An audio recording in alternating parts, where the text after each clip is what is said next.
Yeah.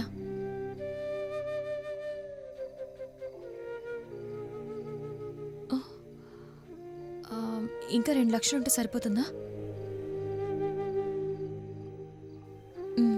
Okay, I'll try.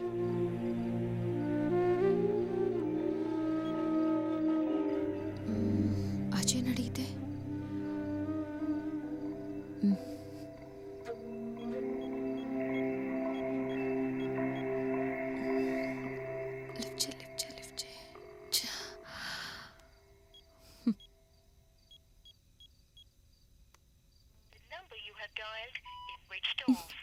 Shit.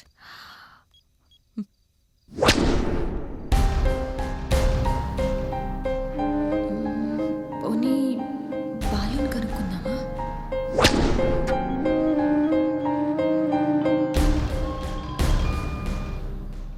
Hi Siri. Hi Balu. Ajay phone switch off వస్తుంది. వాడు business పని పైన బెంగళూరుకు వెళ్ళాడు. 2 డేస్లో రావచ్చు. 2 డేసా? ఏంటి సిరి, ఎనీ ప్రాబ్లం? కాదు బాలు, నాకు అర్జెంట్గా 2 lakhs కావాలి. ఎప్పుడు కావాలి? రేపు మార్నింగే కావాలి. పోనీ నేను ఇవ్వనా? ఆల్రెడీ ఇచ్చావు కదా బాలు, మళ్ళీ ఇప్పుడు? No problem, I will manage. కానీ ఒక కండిషన్. ఏంటి చెప్పు. ఇప్పుడు కాదు, రేపు మార్నింగ్ కలుస్తావు కదా, అప్పుడు చెప్తా. Okay? Okay Balu, thanks. Bye. Bye.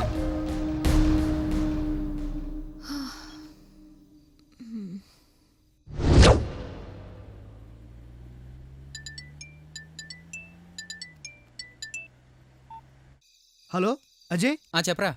ఎక్కడ? డాడ్ పని మీద బెంగళూరు వచ్చానా. అవునా, ఎప్పుడు వస్తున్నావు? ఆల్రెడీ రిటర్న్ జర్నీలో ఉన్నాను రా. సిరి నీకు ఫోన్ చేసిందంట, నీ ఫోన్ స్విచ్ ఆఫ్లో ఉంది. తన అర్జెంట్ నేను కలవాలంది. ఆ టైంలో కాన్ఫరెన్స్లో ఉండుంటానా. పర్లేదు, నేను వచ్చిన తర్వాత కలుస్తాను సిరిని. Okay okay bye. ఈ టైంలో ఫోన్ ఎందుకులే, రేపు మార్నింగ్ డైరెక్ట్గా రూమ్కి వెళ్ళి కలుద్దాం.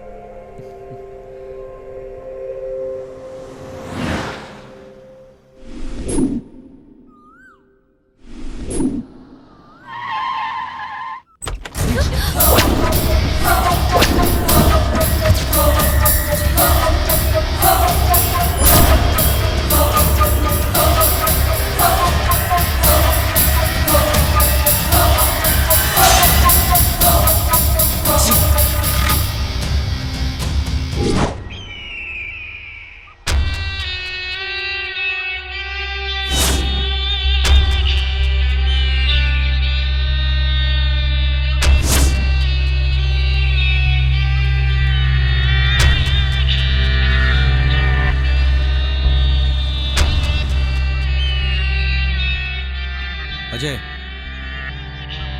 ఇందాక ఎందుకు వెళ్ళిపోయావురా? చూడకూడదే చూశాను కాబట్టి. చూడకూడదు కాదు, నువ్వు చూడాల్సిందే చూసావు. Shut up. You cheat. Cheat చేసింది నేను కాదురా, నీ లవర్. నువ్వు సిరి మనసు పొందాలనుకున్నావు, తను నీ దగ్గరున్న మనీ కావాలనుకుంది. అదే మనీ నా దగ్గర ఉందని తెలిసి నాతో పక్కా పంచుకోవడానికి కూడా రెడీ అయింది. రేయ్, ఎక్కువ మాట్లాడుతున్నావు. నువ్వు ఎంత గట్టిగా అరిచినా అదే నిజం. ఆ రోజు సిరి మదర్ ఆపరేషన్కి నువ్వు మనీ హెల్ప్ చేస్తానన్నావు, కానీ అదే రోజు రాత్రి నేను 3 లక్షలు ఇచ్చాను. ఆ విషయం నీకు చెప్పిందా? చెప్పదు.